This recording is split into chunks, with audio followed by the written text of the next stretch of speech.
అందరికీ అందరు ఎలా ఉన్నారు? బాగున్నారా? నేనైతే బాగున్నా. మీరు బాగుండాలని మనస్ఫూర్తిగా కోరుకుంటున్నా. ఇది వచ్చేసి వెనస్డే రోజు వ్లాగ్ అనమాట. ఇంకా లేవగానే ఫస్ట్ అయితే బొంతలు ఉతికిన ఈరోజు అంటే ఈ థర్స్డే రోజు ఊరెళ్తున్నాము. నెక్స్ట్ ఫ్రైడే రోజు బాసర వెళ్దామన్న ప్లానింగ్లో ఉంది. సో ఎవరు వెళ్తాము ఏంటి అనేది తెలీదు, కాకపోతే ఖచ్చితంగా వెళ్దామని అయితే అనుకుంటున్నాము.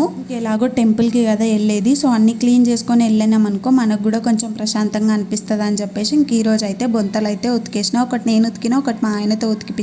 ఆ ఒక్కటి కూడా ఆయన్నే ఉతుకుతుండే, కాకపోతే ఆయన లేస్తలేడని చెప్పి ఓదో రోషానికి పోయి నేనైతే ఉతికినా. కానీ ఇప్పుడు తెలియదు నాకు సాయంత్రం చేయి గుంజుతుంది, ఎందుకంటే అవి కప్పుకున్నప్పుడు ఉన్నంత హాయిగా ఉతికేటప్పుడు ఉండదు. ఉతికేటప్పుడు వీడియో తీసుకోవడం మర్చిపోయినా, అందుకని చెప్పేసి ఆరేసినాక వీడియో తీస్తున్నా. ఏదన్నా ఇట్లా బట్టలు గోడల మీద వేసిందే అనుకోండి, నా పానం అంతా పైనే ఉంటుంది. ఈరోజు అనుకున్నట్టే రెండు కూడా జారిపోయినాయి. అవతలదేమో ఇంట్లో పడ్డది, ఊతలదేమో బయట పడ్డది. మళ్ళీ కిందికి పోయి అవి రెండు తీసుకొచ్చి ఇట్లయితే కాదని చెప్పి ఇక దండాల మీద అయితే ఆరేసిన. దండాల మీద వేసినాం అనుకోండి 5 గంటల దాకా బేఫిక్కరిగా అంత టెన్షన్ పడాల్సిన అవసరం ఉండదు.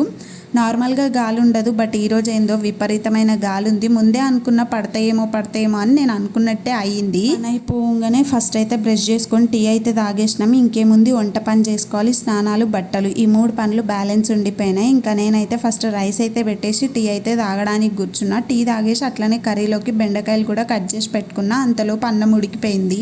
ఎప్పటికొకటే రైస్ బ్యాగ్ దేడు, ఒకసారి అది ఒకసారి ఇది మారుస్తూ ఉంటాడనమాట. రేటుని బట్టి మార్చుకుంటాము, అదేం పెద్ద విషయం కాదు. కాకపోతే ఒక్కొక్క రైస్ ఏమో కొంచెం మెత్తగా అయితే, ఒక్కొక్కటి దొడ్డుగా అయితే, ఒక్కొక్కటి పొడి పొడిగా అయితే, వెరైటీ అవుతాయి.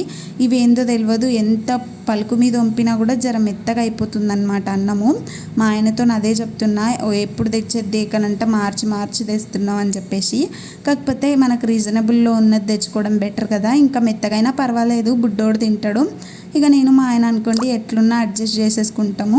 ఇక రైస్ అయిపోయింది కదా, రైస్ అయితే పక్కన పెట్టి కడాయి అయితే పెట్టేసుకున్నా. ఇది తెచ్చినప్పుడు ఎట్లుంది కడాయి, మళ్ళీ ఏ అవతారం అయిందో మీరే చూడండి. బెండకాయలల్లా జిగురు పోయేదాకా ఏపుడే ఒక పెద్ద టాస్క్ నాకు, అందుకనే ఇది టైం టేకింగ్ ప్రాసెస్ అనిపిస్తుంది. యాక్చువల్గా ఈ కర్రీ నిన్ననే చేసేసుకుందాం అనుకున్నాను, నేను మిన్నుబెట్ట ఇద్దరమే, ఈవినింగ్కి కూడా సరిపోతుంది అని చెప్పి.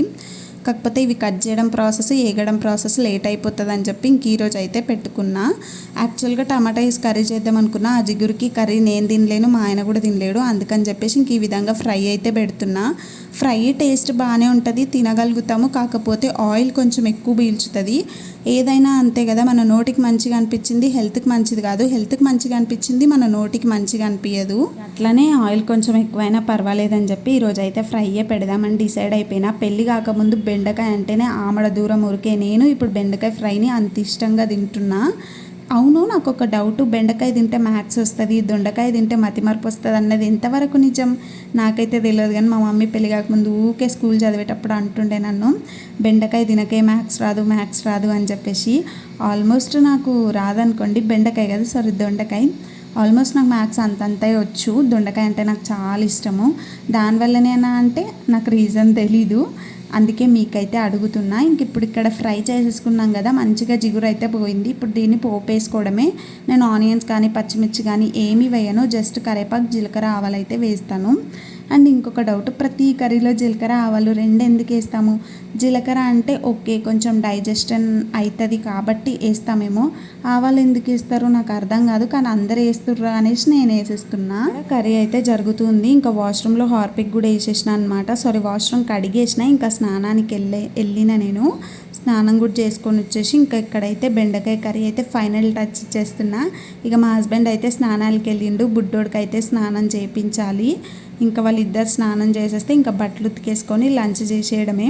ఈ మధ్య కొంచెం టైం సేవ్ అయిపోతుంది లంచ్ దగ్గర. బుడ్డోడు వాడే తింటున్నాడేమో, ఇద్దరం కూర్చొని తినేస్తున్నాము. అయితే డేలో ఏదో ఒక పూట ఖచ్చితంగా నేనే తినిపిస్తాను అనమాట. నాకు అదొక సాటిస్ఫాక్షన్. వాడు తింటే ఏంటి అంటే సగం కడిపే తింటున్నాడేమో అన్న ఒక టెన్షన్ నాకు ఉంటుంది. కాకపోతే వాళ్ళు తిన్నదే ఒంటికి పడుతుంది అని అంటారు. ఏమొచ్చింది ఒక పూట మనం తినిపిస్తే అని చెప్పి నైట్ అయితే మ్యాక్సిమం నేనే తినిపిస్తున్నా, ఆఫ్టర్నూన్స్ అయితే వాడికే ఇచ్చేస్తున్నా అనమాట. అలా సెల్ఫ్ ఫీడింగ్ కూడా అలవాటు చేయాలి. స్కూల్కి వెళ్ళిన తర్వాతకి వాళ్ళకి ఇబ్బంది అవ్వద్దు. ఈ ఇయర్లో మిన్నుని స్కూల్కి వేసేస్తాం అనుకుంటా. జూన్ ఆర్ జూలై ఓపెన్ అవుతాయి కదా స్కూల్స్, సో అప్పుడు మిన్ను బేటాని స్కూల్లో వేస్తాము అనుకుంటున్నా.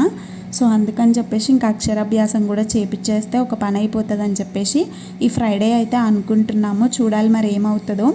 దానికి తగ్గ ఒక టీ షర్ట్ కూడా నేను తీసుకున్నాను అనమాట. సో దాని మీద పెయింట్ వేద్దాము అని చెప్పేసి సో స్టార్ట్ కూడా చేసిన. ఆ వీడియో మీకు నెక్స్ట్ వీడియోలో అయితే పోస్ట్ చేస్తా, లాంగ్ లెంత్ వీడియో. అండ్ మేము బాసరాకి వెళ్ళిన వీడియో కూడా మ్యాక్సిమం నేను రికార్డ్ చేయడానికి ట్రై చేస్తా.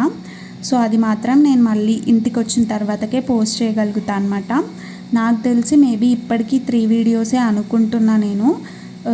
మళ్ళీ రేపటి వీడియో కానీ ట్రావెల్ వీడియో ఇవన్నీ నేను ఫర్దర్గా వీడియోస్ అయితే షేర్ చేసుకుంటా. ఇవన్నీ మీ దాకా రావాలి అంటే మీరు చేయాల్సింది మన ఛానల్ని సబ్స్క్రైబ్ చేసుకొని బెల్ ఐకాన్ని యాక్టివేట్ చేసుకొని పెట్టుకోండి.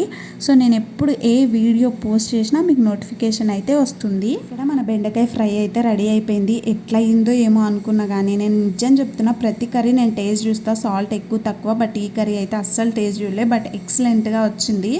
ఇంక ఇక్కడైతే హస్బెండ్కి బాక్స్ కూడా కట్టేసిన. మళ్ళీ 2 బాక్స్లో రైసా అని చెప్పి దిష్టి పెట్టొద్దు, బికాజ్ ఆ 2 బాక్స్లు చాలా చిన్నగా ఉంటాయి. ఎప్పుడైనా నేను క్లీన్ చేసినప్పుడు చూపిస్తాను మీకు. ఇక వంటంతా అయిపోయేలోపు పరిస్థితి ఇది. అండ్ ఈరోజు ఏం చేసిన అంటే డ్రై ఫ్రూట్స్ అన్నీ ఎండలో పెట్టేసిన కొద్దిసేపు. కొంచెం ముక్క వాసన వచ్చినట్టు అనిపిస్తున్నాయి అన్నమాట.